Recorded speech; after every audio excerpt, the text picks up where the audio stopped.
सिर्फ बच्चों के ही नहीं, हम सभी के मन में ये प्रश्न हमेशा होता है कि हवाई जहाज कैसे उड़ता है। और इसके बारे में हम पुस्तकों में पढ़ते हैं, हम YouTube में वीडियोस कई बार ढूंढते हैं।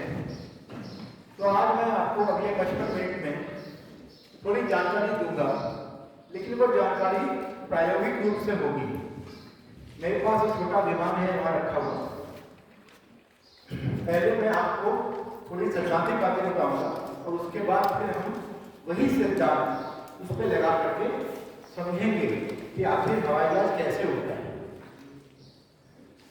तो ये दुनिया का सबसे बड़ा हवाई जहाज था।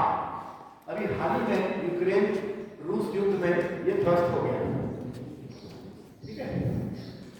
तो जैसा कि देख सकते हैं इसमें 6 इंजन लगे हैं, एक पंख में 3, एक पंख में 3।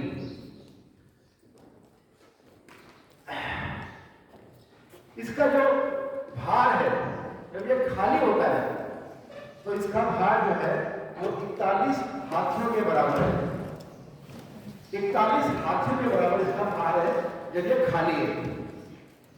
और जब इसमें हम सामान डालते हैं, इसमें सवालियां नहीं है, इसमें कार्गो जाता है, तो 36 हाथी उठाने की इसकी क्षमता है। और कुल मिलाकर के इसमें 43 हाथी के बराबर इसमें फ्यूल होता है।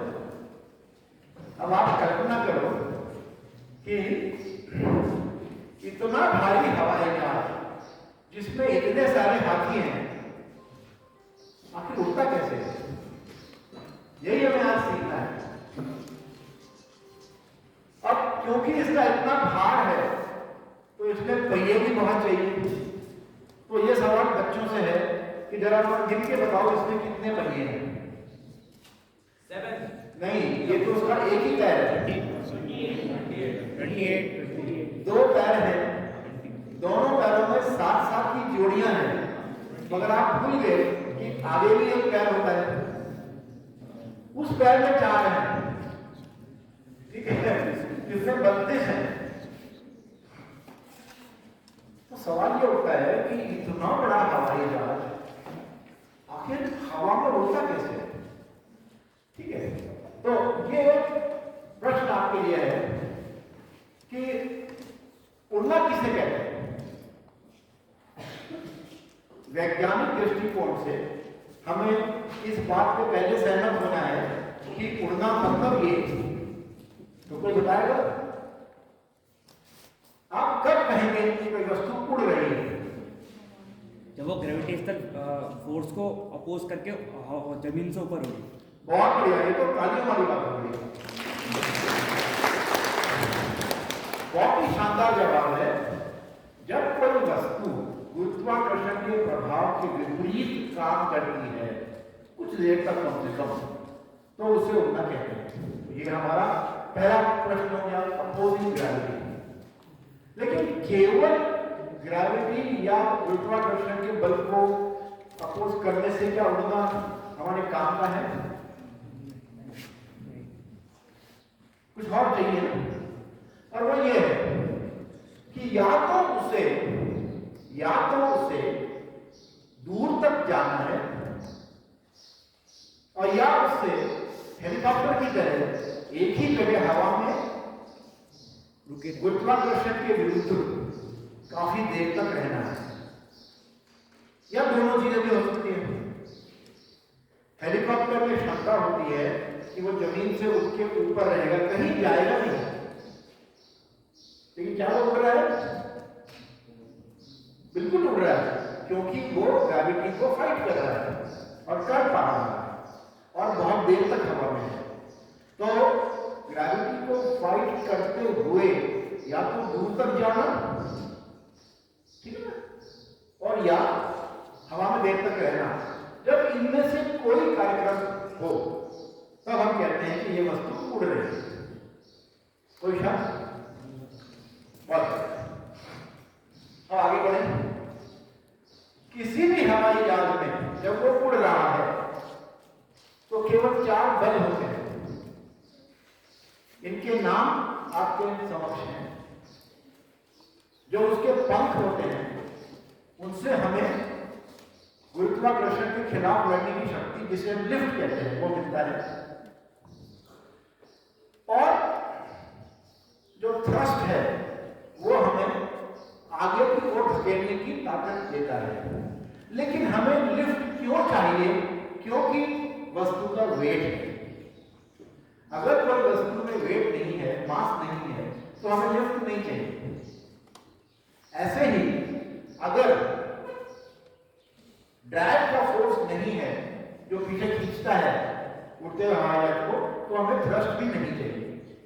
लेकिन दुर्भाग्य यह है हमारा कि वेट और ड्रैग ये प्राकृतिक बल है, ये होते ही हैं। किसी का वेट ज्यादा है जैसे मेरा, और किसी का वेट कम जैसे इनका, ठीक है ना। तो अगर मुझे उड़ना है तो ज्यादा लिफ्ट चाहिए, अगर इनको उड़ना है तो कम लिफ्ट चाहिए, है? लेकिन अगर आपने कहो ड्रैग, तो हम देखेंगे ड्रैग के बारे में। तो अगर ड्रैग है तो थ्रस्ट चाहिए, अगर ड्रैग नहीं है तो थ्रस्ट नहीं चाहिए। एक सैटेलाइट जब टक्कर मारता है धरती के, तो उसमें कोई इंजन नहीं होता है। क्यों नहीं होता? क्योंकि स्पेस में ड्रैग नहीं है, क्योंकि वहां हवा ही नहीं है जो ड्रैग देती है। तो ये जो चार फोर्स हैं, आज हम पहले इनके बारे में समझ लें। और यहां मैं आपके सामने एक प्रश्न रखना चाहता हूं, ध्यान रखिएगा। जब मैं अपना व्याख्यान खत्म करूंगा, मैं आपसे दोबारा वो प्रश्न पूछूंगा, और यदि आप मुझे अच्छे से सुनेंगे और मेरे प्रयोग को अच्छे से समझेंगे, एक वैज्ञानिक दृष्टिकोण से समझेंगे, तो ही आप मेरे उस प्रश्न का जवाब दे पाएंगे।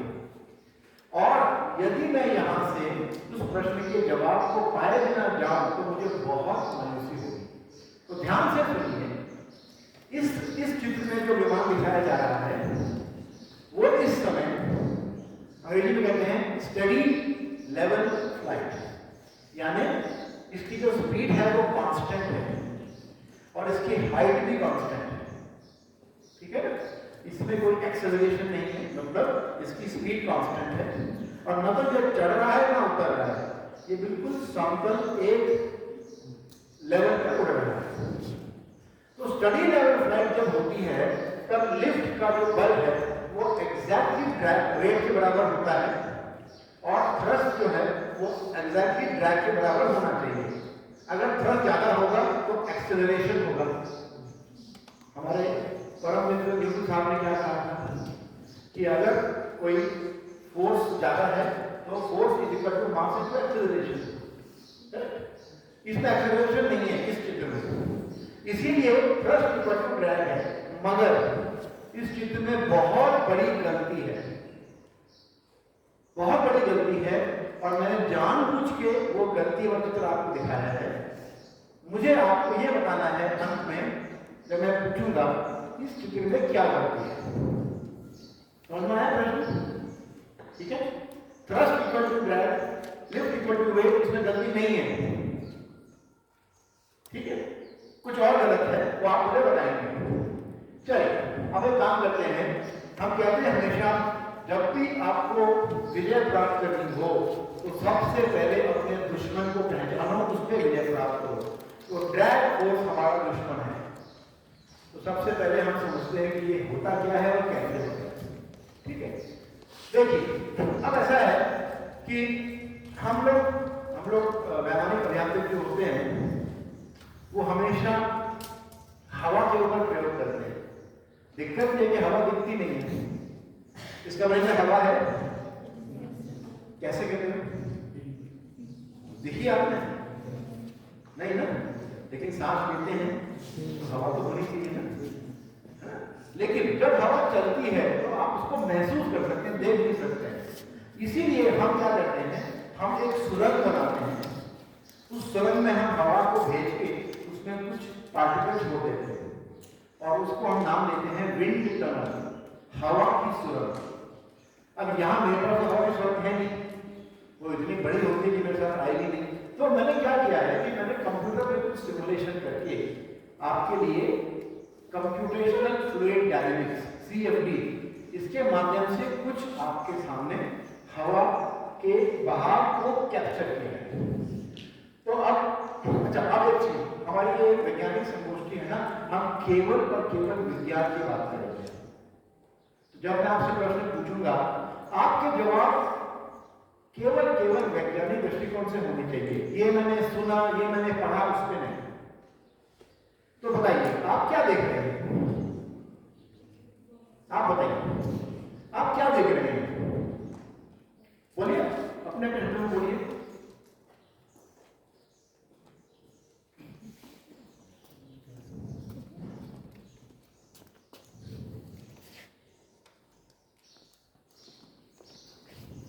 अच्छा, मैं आपको मदद करता हूं। अगर मुझसे आप ये पूछते, मैं कहता कि एक स्क्वायर प्लेट रखी हुई है, ठीक है, और वो खड़ी हुई है, सही दिख रहा है? एक स्क्वायर प्लेट है, वो रखी हुई है। अब देखिए, क्लिक करिए, इसको हम कहते हैं फ्लैट। नहीं, पीछे पीछे पीछे पीछे पीछे, एक साइड पीछे।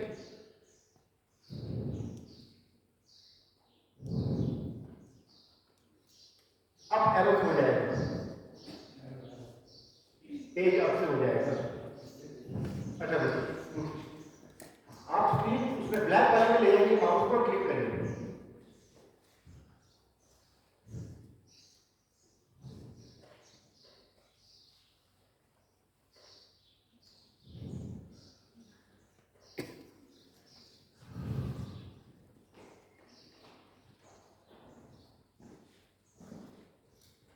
अब ये क्लिप चलती रहेगी एक दो बार, ठीक है। मुझे खाली आपसे ये पूछना है कि अब आप क्या देख रहे हैं?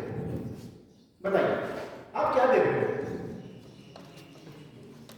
देखिए, समय कम है हमारे पास।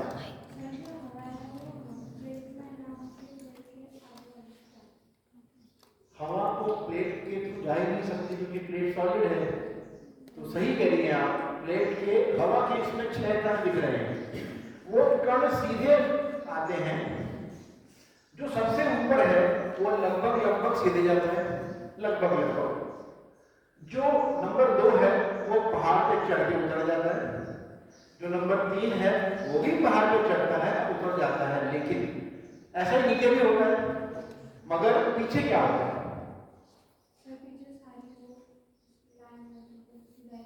लाइन कहाँ है पीछे?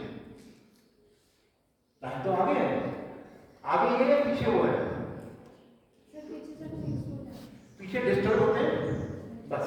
तो हमने ये देखा कि जब एक फ्लैट प्लेट को हम रखते हैं परपेंडिकुलर फ्लो पे, तो हवा उसके थ्रू नहीं जा सकती, क्योंकि वो पोरस नहीं है पहले, तो हवा उसके ऊपर जाती है और पीछे हवा डिस्टर्ब हो जाती है, सही। चलिए अब आगे बढ़ाते हैं, उसको बंद करके आगे बढ़ाते हैं। मैं करता हूं। अब हमने उसका जो शेप है चेंज कर दिया। जो पहले फ्लैट प्लेट थी उसको हमने कर दिया बेलन के आकार पे।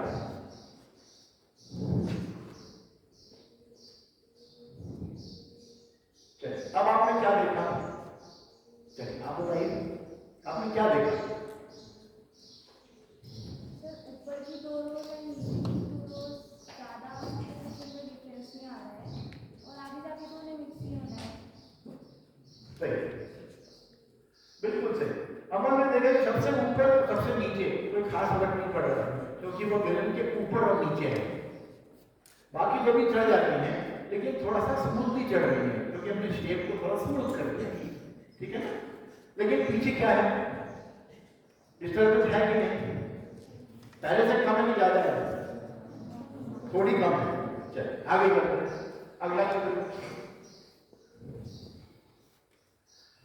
अब हम आगे बढ़ते हैं, हाँ इस पे करिए।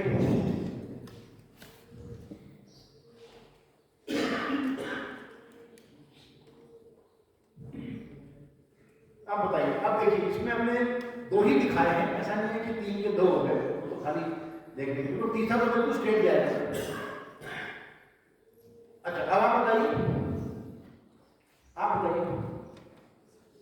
इसमें आप क्या देख रहे हो? सर जो ऊपर और नीचे टेढ़ा होके जा रही हैं और आगे जाके वो मिल नहीं रही है, जो सेकंड वाली हैं वो दोनों मिल रही हैं और सीधी चल रही हैं। राइट, तो क्या कह सकते हैं कि जो सबसे ऊपर सबसे नीचे है उसमें डिस्टर्बेंस है ही नहीं, लगभग नहीं है, और जो बाकी जो दो जा रही है डिस्टर्बेंस है, लेकिन डिस्टर्बेंस इसमें और भी कम हो गई, केव चेंज किया हमने, डिस्टर्बेंस और कम हो गई। अब ये बदल गई। अब ये तीनों ही चित्र जो है हम आपके यादगार के लिए,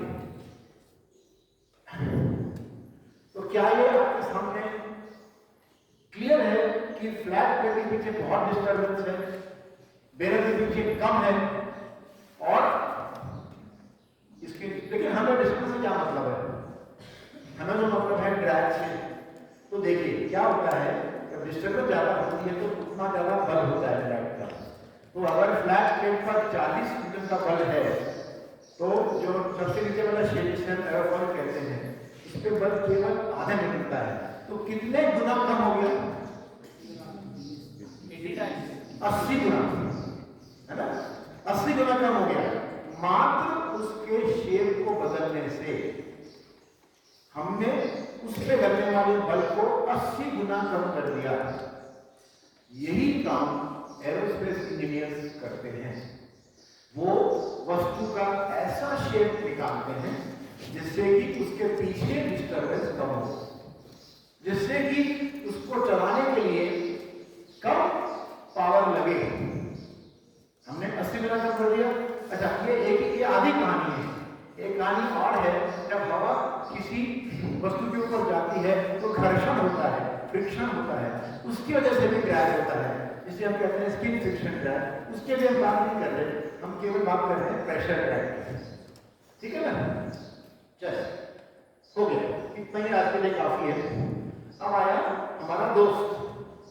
अगर ड्रैग हमारा दुश्मन है तो लिफ्ट हमारा दोस्त है, क्योंकि लिफ्ट ही हमें वेट को काउंटर करने की ताकत देता है।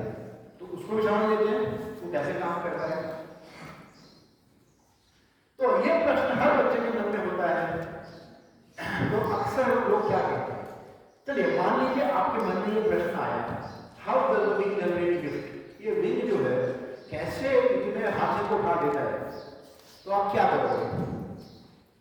आपको ये प्रश्न का उत्तर जानना है, तो आप क्या करोगे?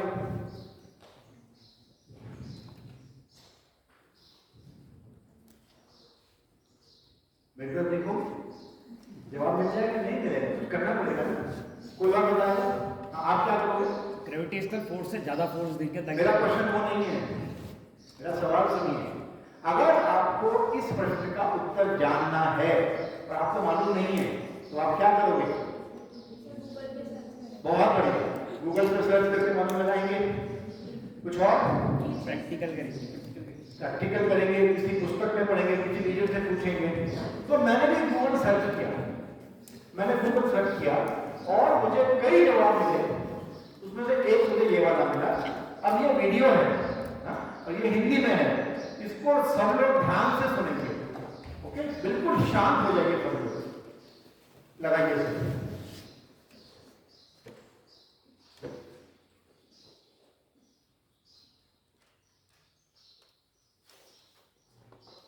तो बहुत ही शांत हो गया, वीडियो नहीं कर दूसरा दोबारा लगाइए।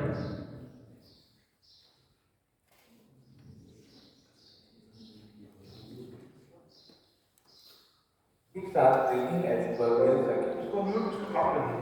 क्योंकि विंग्स के ऊपरी विंग इस थ्योरी के मुताबिक एयरफॉइल का शेप कुछ इस प्रकार होता है कि इसका ऊपर वाला सरफेस नीचे वाले सरफेस से ज्यादा लंबा होता है, जिसके कारण एयर मॉलिक्यूल्स को नीचे के मुकाबले ऊपर वाले सरफेस पर ज्यादा दूरी तय करनी पड़ती है ताकि वह एक साथ ब्रीथिंग एज पर मिल सके। क्योंकि विंग्स के ऊपर वाले मॉलिक्यूल्स को ज्यादा दूरी तय करनी है, इसलिए इन्हें विंग्स के नीचे वाले मॉलिक्यूल्स के मुकाबले ज्यादा तेजी से यात्रा करनी पड़ती है। बर्नौलीज थ्योरम के मुताबिक अगर पोटेंशियल एनर्जी को नेगलेक्ट कर दिया जाए तो फ्लूइड की एनर्जी उसकी काइनेटिक एनर्जी और प्रेशर एनर्जी के बीच बंटी होती है और फ्लो के दौरान कांस्टेंट रहती है। इसलिए ऊपर हवा तेजी से बहने के कारण प्रेशर कम होगा ताकि टोटल एनर्जी कांस्टेंट रहे। इसलिए प्रेशर में अंतर होने के कारण लिफ्ट प्रोड्यूस होती है। सर एक बार और सुना दीजिए। चलिए ठीक है, चलेगा। इस थ्योरी के मुताबिक एयर कॉइल का शेप कुछ इस प्रकार होता है जिसका ऊपर वाला सरफेस नीचे वाले सरफेस से ज्यादा लंबा होता है, जिसके कारण एयर मॉलिक्यूल्स को नीचे के मुकाबले ऊपर वाले सरफेस पर ज्यादा दूरी तय करनी पड़ती है ताकि वह एक साथ ब्रीथिंग एज पर मिल सके। क्योंकि विंग्स के ऊपर वाले मॉलिक्यूल्स को ज्यादा दूरी तय करनी है, इसलिए इन्हें विंग्स के नीचे वाले मॉलिक्यूल्स के मुकाबले ज्यादा तेजी से यात्रा करनी पड़ती है। बर्नौलीज़ थ्योरम के मुताबिक अगर पोटेंशियल एनर्जी को नेगलेक्ट कर दिया जाए तो फ्लूइड की एनर्जी उसकी काइनेटिक एनर्जी और प्रेशर एनर्जी के बीच बंटी होती है और फ्लो के दौरान कांस्टेंट रहती है। इसलिए ऊपर हवा तेजी से बहने के कारण प्रेशर कम होगा ताकि टोटल एनर्जी कांस्टेंट रहे। इसलिए प्रेशर में अंतर होने के कारण लिफ्ट प्रोड्यूस होती है। इस थ्योरी के मुताबिक एयर कॉइल समझ में आया? एक एरोफॉइल शेप है, ऊपर से कर्व है, नीचे से सीधा है। इस थ्योरी के मुताबिक दो पार्टिकल आए, एक वाया अनमोड़ा गया, एक सीधा चला गया। ठीक है? और ये थ्योरी कहती है कि उनको मिलना है, जो वाया अनमोड़ा गया उसको ज्यादा तेज चलना पड़ेगा क्योंकि रास्ता ज्यादा लंबा है। तो जब वो कहता है कि बर्नौली का सिद्धांत है कि अगर तेज गया तो उसका प्रेशर कम हो जाएगा, इसलिए इसको लिफ्ट मिलता है। समझ आया? ठीक है? एक कर्व है और एक सीधा है। तो इस तरह से हम लोग गूगल सर्च करके कोई ज्ञान प्राप्त करते हैं, लेकिन आपके लिए जानकारी देती हूँ कि ये तो यही कहती है दो पार्टिकल ए और बी मिलते हैं ऊपर से। ये थ्योरी गलत है, कोई बकवास है, बिल्कुल गलत थ्योरी है। दोनों पार्टिकल पीछे नहीं मिलते, उनका कोई अपॉइंटमेंट नहीं है वहां पर कि हमें मिलना है। किसने आप कहा कि उसको मिलना है? ये मात्र एक assumption है। तो इस तरह से जब भी आप कभी किसी चीज के बारे में गूगल सर्च करके उसका उत्तर निकालें, उसको ब्लाइंडली मत विश्वास करिए, है ना? गूगल में 1000 जानकारियां उल्टी सीधी गलत भी हैं, जैसे ये गूगल से आया है। और दुख की बात यह है कि यही थ्योरी मुझे पढ़ाई गई जब मैं अपने इंजीनियरिंग कॉलेज में था। यही थ्योरी पायलट को पढ़ाई जाती है जब वो पायलट ट्रेनिंग करते हैं, मगर ये थ्योरी सरासर गलत है। ठीक है ना? तो फिर सच क्या है? आपको मैं सच दिखाता हूं प्रयोग द्वारा। यहीं पे विज्ञान की महत्ता स्थापित होती है। विज्ञान हमेशा प्रयोग पर आधारित होता है। तो केम्ब्रिज यूनिवर्सिटी के साइंटिस्ट ने प्रयोग किया कि देखो तो सही कि दो पार्टिकल जब जाते हैं तो कहां मिलते हैं, क्यों मिलते हैं, देखो तो सही। तो उसने ये वीडियो अपना वीडियो प्ले करिए, इसका ऑडियो हम जीरो कर देते हैं सर, वो मैं लूंगा इसका ऑडियो, इसका ऑडियो जीरो कर दिए, खाली प्ले करिए। देखिए, तो ये एक्सपेरिमेंट हो रहा है इंटरनल में, स्मोक के पार्टिकल है, स्मोक। ठीक है? अब देखिए, वो कहता है कि आपको तो दिख नहीं रहा आपको क्योंकि बहुत तेजी से आ रहा है। अब इसको थोड़ा रोक रोक के देखते हैं। तो क्या करेंगे, उसको बीच बीच में वो रोक के देखेंगे।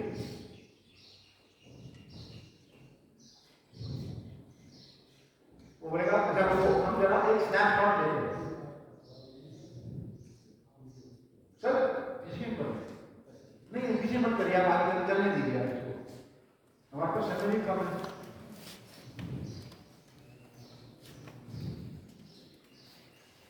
मैं बोला चलो हम देखते हैं रोड के बीच में, तो वो स्नैपशॉट लेते हैं। फिर वो कहते हैं चल देखते हैं। ये शुरू में ऐसी फोटो है, सारे पार्टिकल एक साथ हैं। अब ये अल्फा शुरू हुआ, ऊपर वाला आगे बढ़ा, बीच में आया, ऊपर वाला आगे जा रहा है और आगे और आगे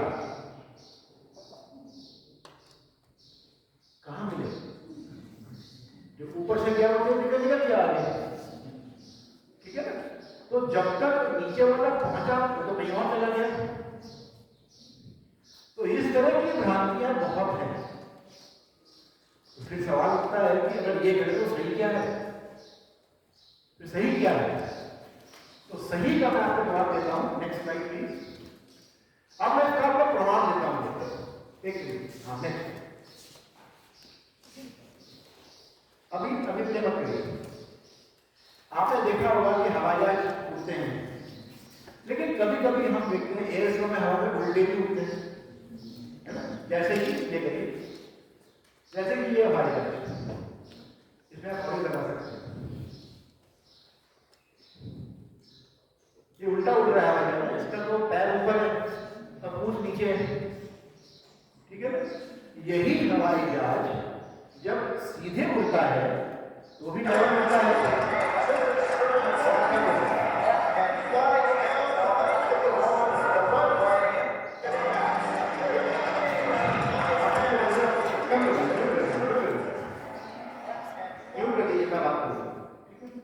तो ये हवाई जहाज जब सीधे उड़ता है तो तब उसका लिफ्ट ऊपर होता है, तो उड़ता है ऐसे। तो ये छुरी आप लगाओगे तो ऐसे उड़ने में लिफ्ट नीचे हो जाएगा, तो ऐसे कैसे उड़ेगा? वो तो ऐसे उड़ेगा। तो क्योंकि हवाई जहाज उल्टा भी उड़ सकता है लेवल, उससे ये हम सिद्ध कर सकते हैं कि जो ये थ्योरी है जो कहती है कि हवा ऊपर से गई नीचे से गई, उनमें प्रेशर डिफरेंस हो गया तो लिफ्ट मिल गया, तो वही विंग जब ऐसे होगा तो क्या होगा? नीचे को जाएगा ना। लेकिन ये तो उड़ रहा है, नीचे नहीं आ रहा है। इसका मतलब कुछ और कहानी है। चलिए आगे चलें। क्या कहानी है वो हम देखते हैं। अब देखिए, ये जो वीडियो है ये आपकी आंखें खोलेगा। और मैंने अपने जीवन में बहुत से वीडियो देखे हैं और बहुत से वीडियो दिखाए हैं, लेकिन इससे ज्यादा इंटरेस्टिंग वीडियो मैंने आज तक नहीं देखा। और मेरा दावा है आपने भी आज तक कभी इससे ज्यादा इंटरेस्टिंग वीडियो नहीं देखा होगा। तो पहले मैं आपको इसकी भूमिका देता हूं। इस वीडियो में क्या है कि वो पहले हवा को देखने के लिए एक स्मोक, एक धुएं का बादल बन रहा है, ठीक है? उसके बाद एक हवाई जहाज का मॉडल फेंकेंगे और फिर आप देख सकोगे कि जब कोई हवाई जहाज हवा से गुजरता है तो हवा पे क्या असर होता है। हम देख नहीं पाते हवा को, इसलिए हमें पता नहीं होता है। अब हम हवा को देख पाएंगे, लगाइए, इसमें प्रॉब्लम नहीं है।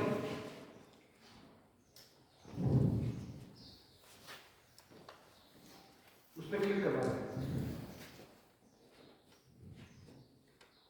ये वीएलसी और ऑलवेज कर दीजिए, लास्ट को वापस। ओके ओके, देखिए पहले तो थोड़े से बादल उन्होंने क्रिएट किए, हल्के हल्के, ठीक है? अब उसमें फेंकेंगे हवाई जहाज का model.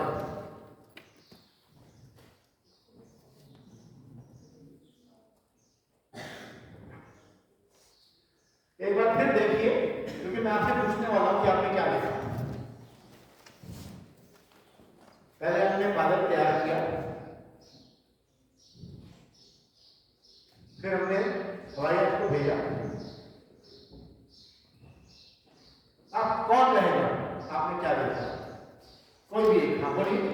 Sir first when we had Hindi आती है, हिंदी में बोलेंगे। तो पहले हमने देखे कि बहुत सारे बादल बनाए, स्मॉग के बादल बनाए। उसके बाद जैसे ही एयरप्लेन आया तो अचानक से एक क्रैश लैंडिंग और एक स्पाइरल फॉर्मेशन। क्रैश लैंडिंग अचानक से जब वो एयर को कट करके हवाई जहाज आगे बढ़ा तो दो स्पाइरल फॉर्मेशन हुई, दो स्पाइरल फॉर्मेशन दो जगह। तो उसके बाद वो स्पाइरल फॉर्मेशन कहाँ हुआ?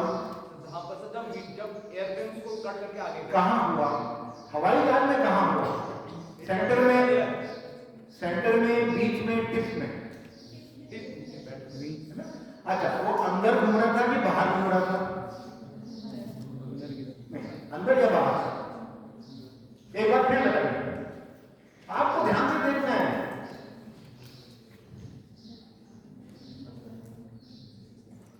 अब मेरा एक और प्रश्न है कि जब हवाई जहाज गया, ये दो गोले भूल जाओ, ये बताओ कि जो हवाई जहाज का पेट है, जो उसका सेंट्रल बॉडी है, उसके नीचे जो हवा थी उसको क्या हुआ?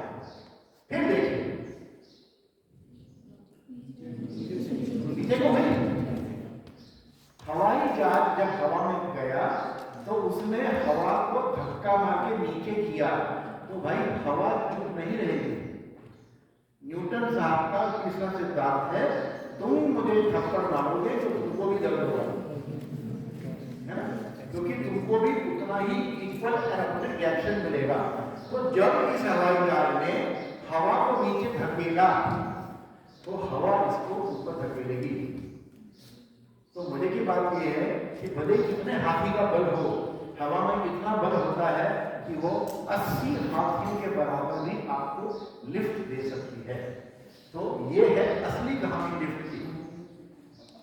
हवाई जहाज के चलने की वजह से अगर हवा को आप नीचे धकेलेंगे तो हवा आपको ऊपर धकेलेगी। ऐसे ही हवाई जहाज अगर हवा को ऊपर धकेलेगा तो हवा आपको नीचे धकेलेगी। न्यूटन का तीसरा सिद्धांत। तो 2/3 लिफ्ट जो मिलता है वो मिलता है प्रेशर डिफरेंस की वजह से। क्योंकि पिछले वीडियो में आपने देखा होगा कि भले ही वो दो पार्टिकल मिले नहीं, फिर भी जो पार्टिकल ऊपर से गया वो तेज गया, नीचे वाला धीमे गया। तो बर्नौली का सिद्धांत तो लगेगा, लेकिन लगेगा इसलिए कि कुछ भी कहो ऊपर की हवा तेज जाती है। कारण वो नहीं है कि तुमको मिलना है, कारण कुछ और है। तो 2/3 लिफ्ट तो मिलता है प्रेशर से और 1/3 लिफ्ट मिलता है इस सिद्धांत से। ठीक है, अब आते हैं टिप्स पे। ये टिप्स क्या है, फिर लगाइए एक बार से। अब आपको ध्यान देना है केवल विंग के टिप्स के ऊपर, जो पंख के टिप्स है उस पर ध्यान देना। आइए अब यहां क्या हो रहा है कि विंग के टिप पे हवा अंदर की ओर घूम रही है टिप्स पे। ऐसा क्यों हो रहा है? जहाज तो स्ट्रेट जा रहा है, गोल कैसे हो गया? गोल कैसे हो गया? वो इसलिए हुआ कि हवाई जहाज का जो विंग है उसके ऊपर प्रेशर कम है, नीचे ज्यादा है। तो प्रकृति का नियम है, nature does not like vacuum, nature always fills vacuum. तो जैसे ही प्रेशर कम हुआ, नीचे की हवा ने उसको भरने की कोशिश करी और वो क्योंकि धक्का भी लग रहा है नीचे की ओर, तो वो स्पाइरल में जा रहा है। आपको इस सब दिख रहा है क्रॉस सेक्शन इसका, क्योंकि आप एक शीट को देख रहे हैं, लेकिन अगर आप प्रयोग करेंगे आप देखेंगे ये ऐसे स्पाइरल है। इस स्पाइरल को हम कहते हैं विंग टिप वॉर्टेक्स, और ये भी गैप का बहुत बड़ा कारण है। इसको कम करने के लिए हम विंग के पंखे लंबे बनाते हैं। तो जिन हवाई जहाजों में हमें लो स्पीड पे ड्रैग कम करना होता है, उनके पंख लंबे होते हैं। जिन हवाई जहाज में हमको हाई स्पीड पे ड्रैग कम करना होता है, जैसे कि फाइटर एयरक्राफ्ट, डेल्टा विंग, उनमें पंख छोटे होते हैं। चलिए आगे बस। अब हमें जो है, अब हमें कुछ प्रयोग करना है। फिर एक बार वही चीज को आप देख चुके हैं, लेकर ये मैं दोबारा दिखा रहा हूं आपको, क्योंकि मेरे दो प्रश्न हैं। आप चित्र देखिए पहले, और जितना आपने अब तक समझा है उसके हिसाब से मेरे प्रश्न का जवाब दीजिए। सब बंद कर दीजिए। पहला प्रश्न मेरा ये है, लिफ्ट होगा कि नहीं होगा? नहीं होगा।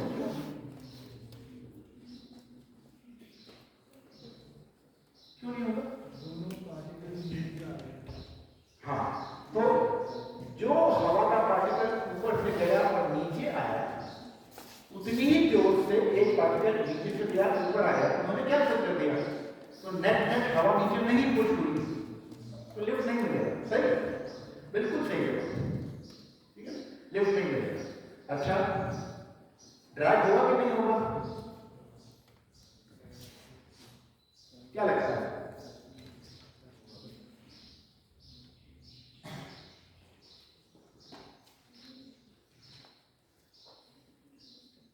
हाँ या ना? इस प्रश्न का जवाब बहुत सिंपल है। कोई भी वस्तु अगर हवा में है तो ड्रैग तो होना ही है, नेचुरल फोर्स है, क्योंकि जब इसके ऊपर से हवा गई तो फ्रिक्शन तो होगा ना, तो वो ड्रैग होगा। ठीक है, और पीछे क्या है, डिस्टर्बेंस है कि नहीं? डिस्टर्बेंस है कि नहीं?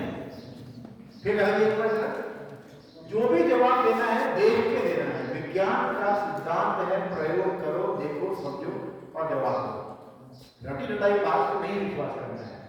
जो सामने हवा आ रही है उसके अनुपात में पीछे डिस्टर्बेंस है या नहीं है, मगर बहुत कम है, बहुत कम है। तो प्रेशर ड्रॉप बहुत कम है, लेकिन फ्रिक्शन तो है ही। तो पहला सिद्धांत ये है हमारे एरोस्पेस इंजीनियरिंग का, एड़ी चोटी का जोर लगा लो, ड्रैग को जीरो नहीं कर सकते। लिफ्ट को जीरो कर सकते हो, लिफ्ट को नेगेटिव भी कर सकते हो, पॉजिटिव भी कर सकते हो, लेकिन ड्रैग को आप कम कर सकते हो, जीरो नहीं कर सकते। चलिए सर नेक्स्ट अगला। आप मैंने क्या किया, एक उसी एरोप्लेन को मैंने नीचे से काट दिया और आगे से मैंने गोल कर दिया, है ना? अब देखिए क्या है, अब प्ले करिए और मेरे वही दो प्रश्न हैं।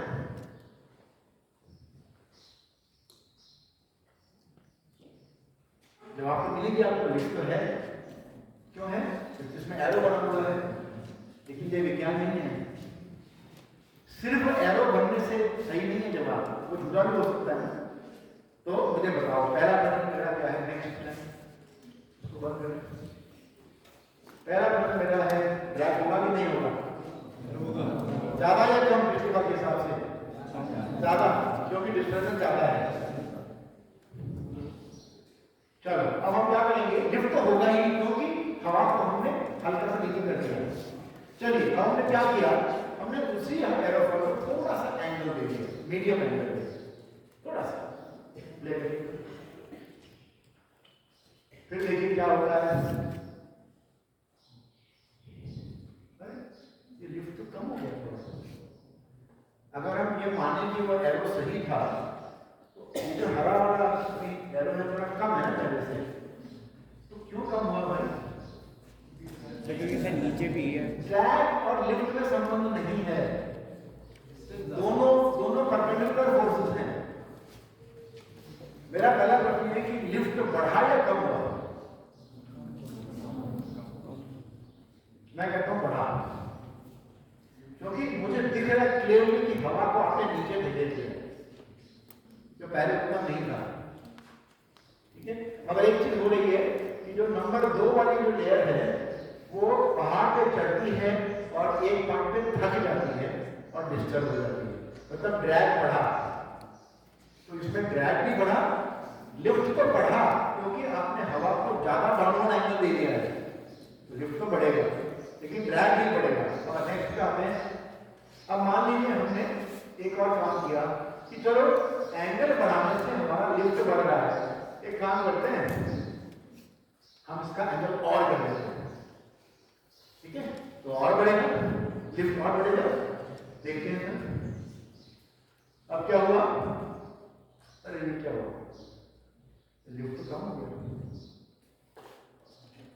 लिफ्ट कम क्यों हुआ?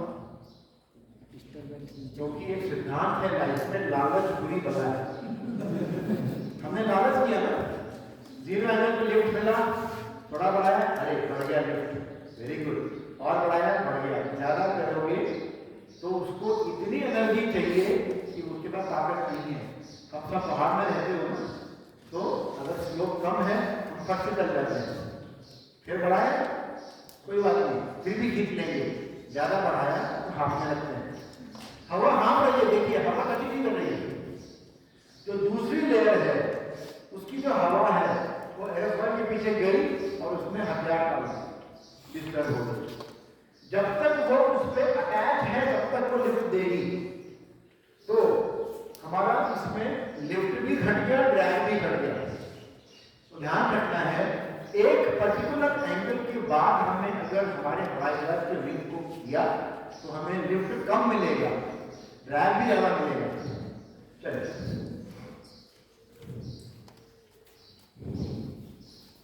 ठीक है, ये देखिए ये उसका असर है। पहले वाले में नो लिफ्ट सम ड्रैग, दूसरे वाले में सम लिफ्ट सम ड्रैग मोर ड्रैग, तीसरे वाले में मोर लिफ्ट मोर ड्रैग, और आगे बढ़ेंगे तो घटना। चलिए ये बात नहीं करते हैं, पर क्या करते हैं, थोड़ा प्रयोग करते हैं।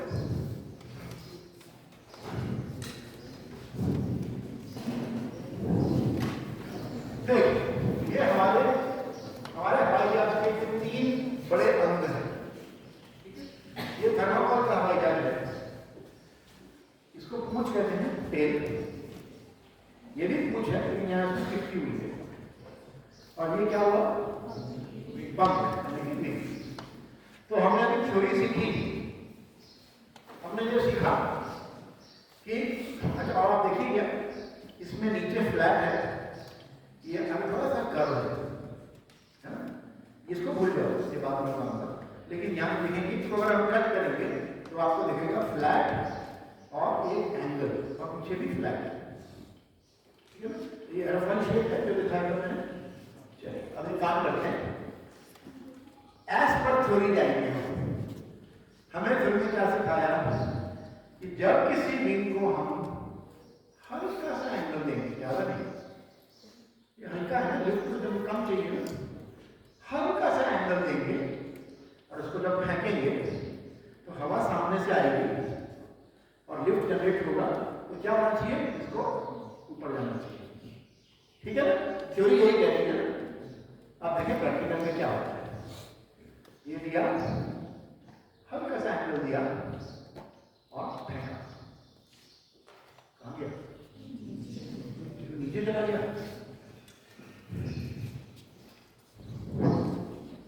भाई तेरे को सुना नहीं क्या, सुनता क्यों नहीं है?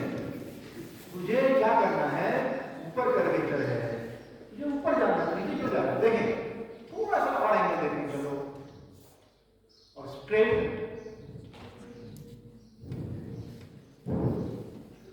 मेरी बेइज्जती करा रहा है, ये क्या हुआ, क्या देखा आपने,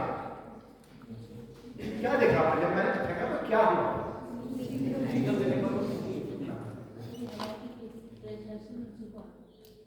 नहीं ऐसे आया, नहीं ना, कैसे आया? अच्छा ऐसे आया या ऐसे आया? मतलब इसकी जो नाक है, नाक को खड़ा दी इसने मेरी, ये नाक जो है ये ऊपर गई कि नीचे गई? नीचे गई पक्का। एक बार फिर देखो, अब सारा ध्यान इसकी नाक पे, एंगल ज्यादा नहीं है,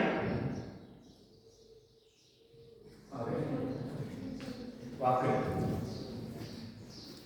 तो हमारी सारी थ्योरी ले लो। इतना बड़ा हमें वीडियो दिखाया, सब कुछ कर, तो फ्लॉप हो गया, क्यों नहीं हुआ? अच्छा चलिए, जो हुआ वो समझेंगे। दिक्कत क्या है इसमें कि जैसे ही हम इसको फेंक रहे हैं, इसकी नाक यूं जा रही है, तो हमें अब क्या करना है, नाक को नीचे नहीं जाने देना है। चलो एक काम करते हैं, हम कहते हैं एक काम करते हैं, चले ये जो है ना, इसको यहाँ फंसा देते हैं।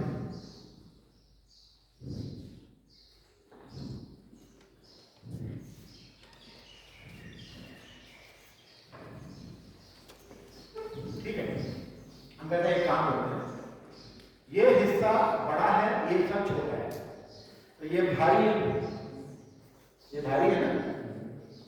तो अब देखिए क्या होता है, हमने पीछे कुछ नहीं लगाया, हमने खाली, अरे अब तो उल्टा हो गया। पहले इसकी नाक यूं जा रही थी नीचे, विंग की, है ना, ये यूं जा रहा था, हमने ये जलाया, अब क्या हो रहा है, यूं जा रहा है। तो आप पैसेंजर हैं, आप इसमें बैठे हैं, मजा है। फिर देखो एक बात, हर जगह मैंने एंगल दिया है, पर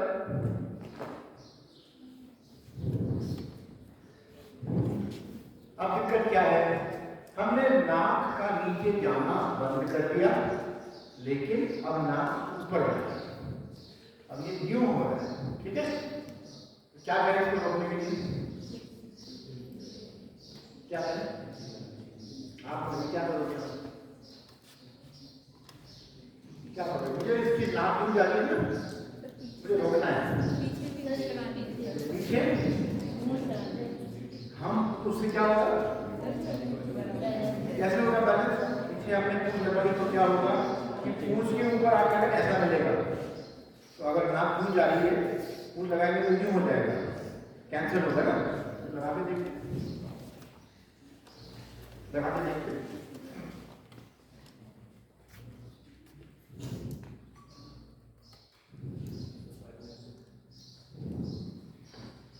तो हमने इसके पीछे पूंछ लगा दी। आप देखें क्या होता है। इसमें उड़ोगे क्या हो? फिर देखो एक बार,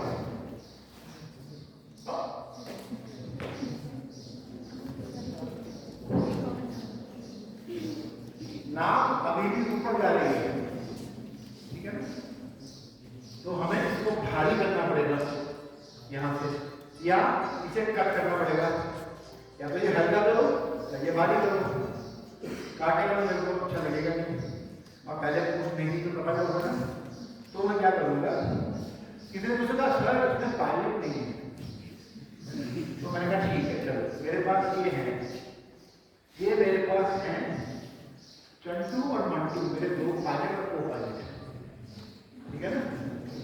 तो हम कहते हैं अच्छा ठीक है भाई, चंटू तू भी बैठ गया, मंटू तू भी बैठ गया, और हम इसको लगाते हैं। अब इसमें दो पायलट बैठ गए, विज्ञान के बारे में समझेंगे, मैंने नाक को साथ भारी कर दिया।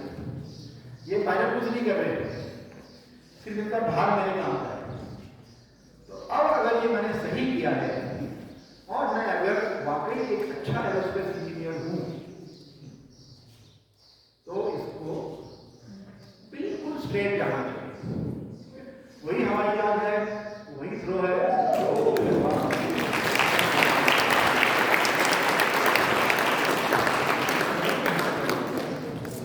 एक बार फिर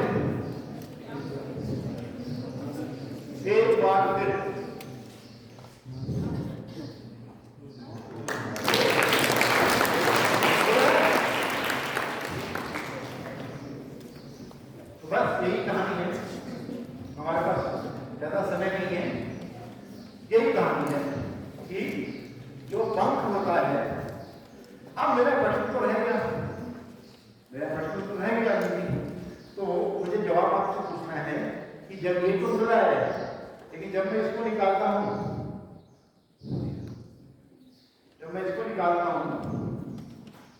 और कहता हूं कि भाई मुझे नहीं चाहिए ये, क्योंकि लिफ्ट तो इसमें ही आता है ना, तो इसको क्या हो रहा है? तो आप मुझे बताइए कि ये ऐसे क्यों हो रहा है? क्योंकि इसका वेट कम है, तो अगर वेट कम है तो ऐसे क्यों हो रहा है? नहीं, अगर हवा फोर्स है तो ऐसे पीछे रहना चाहिए। ये क्यों हो रहा है? और वो भी नाक ऊपर जा रही है, ठीक है ना, ऐसे भी नहीं जा रही है, हर बार इसका ऐसे ही हो रहा है। तो कुछ तो धीरे धीरे विज्ञान हो रहा है। टॉर्क क्या है? बिल्कुल टॉर्क क्यों आ रहा है? Because force double of force काम कर रहा है। कौन से फोर्स काम कर रहे हैं? ड्रैग और जो हमने फोर्स किया लिफ्ट और ड्रैग। हाँ, एक मिनट। ड्रैग पीछे है, लिफ्ट ऊपर है, कपल कहां से आ गया? Couple is between two parallel forces, तो कपल नहीं हुआ। थ्रस्ट कहां है? हाथ से फेंको भाई, ये लो, बिना फंस के ये लो, कोई फंस नहीं, ये भी घूम रहा है। Lift is not equal to weight, तो then it should come like this. Tumble क्यों हो रहा है? Because lift is not acting at the same place as a weight. जहां लिफ्ट एक्ट हो रहा है वो जगह वेट की जगह से अलग है, तब कपल बनता है। जब कपल बनता है और अगर लिफ्ट ज्यादा है या आगे है, तो उसका एंगल बढ़ता है बढ़ता है बढ़ता है, और फिर आपने देखा ना, जो एंगल बढ़ता है तो क्या होता है, स्टॉप होता है। तो इसीलिए हवाई जहाज में एक बॉडी होती है जो उसकी नोज को ऊपर जाने से रोके। ठीक है, तो बस अब हमारा आखिरी क्वेश्चन, कोई समय नहीं है हमारे पास, आप इसको आगे ले जाइए, ये बात है तो स्केप करोगे, ये मैं करूँगा, मैं खुद ही आपको मेरी बात करेंगे, मैं करता हूँ इसको। आप उसको आगे ले स्लाइड नंबर नहीं, ये भी समय, हाँ चलिए, अब मैंने आपकी सवाल मैंने कहा था, आप बताइए क्या गलती है इसमें?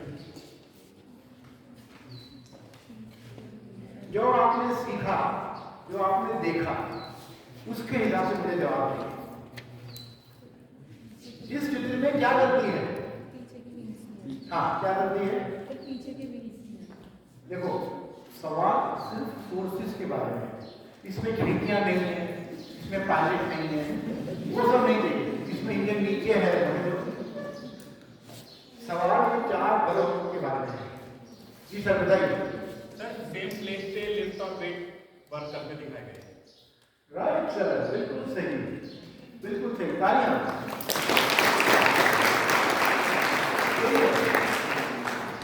इनफैक्ट थ्रस्ट और ड्रैग भी एक साइड में नहीं है, क्योंकि थ्रस्ट आता है इंजन से जो नीचे है और ड्रैग आता है ऊपर जो पूरे एयरक्राफ्ट से है। तो थ्रस्ट और ड्रैग भी एक कपल देते हैं, लिफ्ट और विंग एक कपल देते हैं। उसको बैलेंस करने के लिए टेल का एंगल सेट किया जाता है। बस, तो यही हमारा